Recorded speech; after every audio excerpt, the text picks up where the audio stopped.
Well, they thought 11 years was long enough back in the 80s. Modern-day Rider fans have waited 12 years for a shot at the Grey Cup. And for 10 years and 341 episodes, the Piffles Podcast has been dedicated to the highs and lows of life in Rider Nation.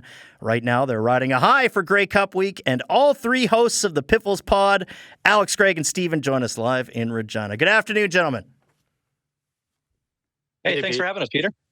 First, can we just give a round of applause to the 306 Good Luck Charm, Steven Safanuk, for once again joining us on the show, and then they won the West Final. Thanks, Steven. Oh, Steven, we can't hear you. They made it real difficult on us, didn't they? They sure did, yeah, exactly. But your good luck streak continues. Greg, what's going on for Grey Cup week? I hear you're undecided. Are you heading to Winnipeg? No, not undecided anymore. I'll be heading up on Sunday. Got to be in Warman with the daughter on Saturday, getting home late that night, crashing, and then hitting the road early in the morning so I can get there in time. How are you feeling about making that road trip to the Grey Cup? I'm 1-0 for riders in the Grey Cup when I've been in attendance. That's better than Steve's record, so I'm feeling confident. Steve, that's why I'm staying home. Okay, there you go. Is that actually why you're staying home? You're worried you're going to jinx him? No, I have family commitments that are keeping me in the city, so I'm going to watch with some friends instead. Alex, what is Grey Cup week like for people who haven't taken part in it? Well, Grey Cup week is actually very stressful if your team is in it.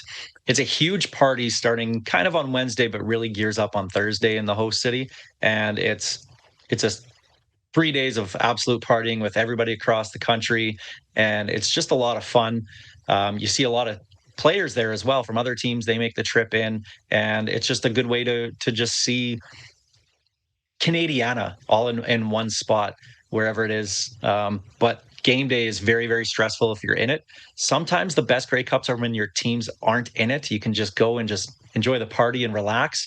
But I'm very happy the Roughriders are in it this year. Greg, this is the first time since the Piffles Podcast has been created that they're going to the Grey Cup, correct? It is. It's been 10 years, and we haven't had a chance to talk about Riders Grey Cup. We were close when they tried to get through the East Final. Of course, we're close when Cody hit a goalpost. But, this is the first time we could actually talk about a Grey Cup game. And what is it like to be able to talk about a Grey Cup game on the podcast?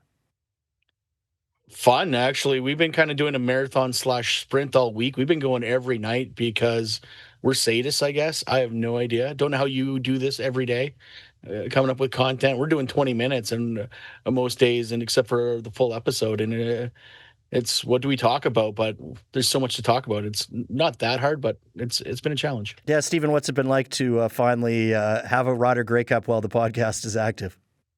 It's been a long time coming. I've wanted this forever, and to be able to put all of our passion into 1 week and to do it, like Greg said, live shows every day and be able to try and share that passion with the rest of the Rider Nation has been a lot of fun. Alex, why have you guys done this for 10 years now? I ask myself that quite often. It's fun. We love talking football. We love getting different opinions from from other fans. We're fans just like everybody else, and we just like talking football. It's always fun to do, and I don't know what else to say. It's just something that we all love. Greg, why do you keep doing it? Well, I went to school to be a sports journalist, so life took me on a different path, but I still had a passion for it. I love the Riders, love talking football. When you can sit for an hour every week and talk football with two guys that you become really good friends with, it's fun. Like my good friend Sean Lemon says, you got to bet on yourself. So that's right. We definitely bet on ourselves on this one. That poster is in at my desk right now that Greg made for me. I moved it closer for this the screen for you. Usually it's way in the background. Yeah, for folks who are listening on the radio, you'll be able to see this interview on the CBC Saskatchewan YouTube page, and all three Piffles podcasters have great sports rooms behind them, so you'll have to check that out. Steven, we talked a lot about the West Final last week, but I didn't ask you, is there one player who has really stood out the most for you this season? I think the biggest thing for me has been watching the improvement in AJ Ouellette. He was a great running back in Toronto. His first year was injury riddled here in Saskatchewan. And I predicted before the season that I thought he would be the league leader in rushing. And I was pretty close if it weren't for a couple of meaningless games at the end of the year. But watching his style of gameplay change this year into a guy who actually knows how to, when to go for a hit and when to, find the out of bounds area it's been important in keeping him healthy. And I think he's the kind of the straw that stirs the offensive drink. As he goes, that offense goes. Alex, what about you? What player can you not talk about enough this year? Linebacker AJ Allen. Yes, good We pick. knew he was good going into the year, but now he's just elevated his game to the point where he started out as a very good special teams player. Once he got in rotationally, he started making a couple plays. I think he had the interception to start last year's West semifinal against BC. But now it's when the team needs a big time play from the defense, he's there. I look at this West final, and it was Nathan Rourke's 2nd and 3 at the end of the game, where he tried to pull the ball down and get a first down. AJ Allen was the first guy to hit him and hold him up there while everybody else jumped in and finished making the tackle, forced BC to punt. And of course, we got the ball back and won. So I love watching AJ Allen and what he's done over the last couple of years, inserting himself to the level of a Jameer Thurman, an all-star in this league. Greg, what about you? I'm the pod's biggest Logan Ferland stan. I don't think the offensive line ever gets enough praise as this team goes. And the fact that Logan Ferland wasn't supposed to be our starting center again this season and has stepped right in and taken on that mantle. It's hard to believe that he's only been playing football for about 12 years. Yeah, exactly. Guys, we're all very excited, obviously, for the Grey Cup. But Alex, I want to ask you, I wonder if you're seeing any apathy right now around the Riders. I ask just because it seems like there's no major watch parties in Regina.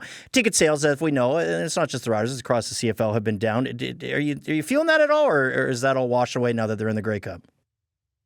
I think the buzz will get a little bit bigger throughout the week as we get closer to the game on the weekend for sure. I said this to a buddy of mine that I went to the game with last week, that I don't think people realize the magnitude of them getting to the Grey Cup this year. It's been 12 years. It's been so long since they've even been in the game. They've only won 4 times in their history, and they were the best team in the league this year by a pretty decent margin when you look at it. And this would be something special, especially when you look at where they were just a couple of years ago, not winning games after Labor Day. You bring in a new coach, all of a sudden you get to the West Final. Now the next year you're in the Grey Cup. I think this will bring a lot more fans back out that we've seen kind of go away over the last few years. Well, you guys are doing a great job, obviously, every day this week, but for 10 years now. Greg, you guys have more than 330,000 listeners in the history of the podcast. What did you expect when you first started this? You'd have to talk to those two. I joined in late. I was an afterthought, if you will. Those two are the OGs. But you're the numbers guy. You're the analytics man who gets to see the tracking. Guy. Yeah. You got to ask them what they wanted. What we joke all the time. We just wanted an excuse to drink beer and talk football. And somehow people decided that was something they wanted to listen to, and eventually decided they wanted to watch on TV. That one really blows my mind. I don't know why anyone would want to spend an hour watching the three of us talk, but they do. So, Steven, what about you? Greg said it started. We used to sit around tailgate, as Alex, I, and Ferland, our original co-host, and we were just sitting there having a beer before the game, talking football. And somebody just said to us, "Why don't you start a podcast?" There wasn't a real Rider podcast out there, and we thought, "Yeah, sure, why not?" And we did, and we managed to get the commissioner at the time, Jeffrey Orridge, on pretty early, and I think that kind of solidified what we wanted to do. But it was just an excuse to sit around for an hour with some buddies, have a drink, talk football, and talk about something we all were really passionate about. Alex, are you all optimistic for a win, or is one of you a little bit more pessimistic come game time?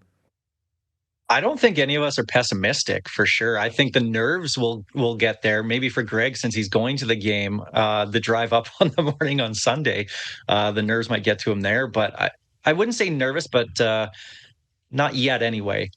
It's always nervous nerve-wracking when your team's in the big game. 2013, the party in Saskatchewan in Regina, it was cold all week, but we were all at the parties and having a great time, and it was a blast. And then game day came, and it's like, oh no, what if they don't do it? And you start worrying about it. And I'm not feeling that this year. I'm feeling pretty loose and comfortable so far. Maybe my question or my answer changes on Sunday morning, but right now feeling pretty good about this one. Well, Greg will be at the game. Steve and Alex, you guys going to be on the Green Mile, Albert Street, if they win? Oh, absolutely. I'm sure we'll find our way there. Well, Greg, safe travels, and all three of you, thank you so much for coming on the show. We really appreciate it. Thanks for having us. Thanks, Pete. Thank you.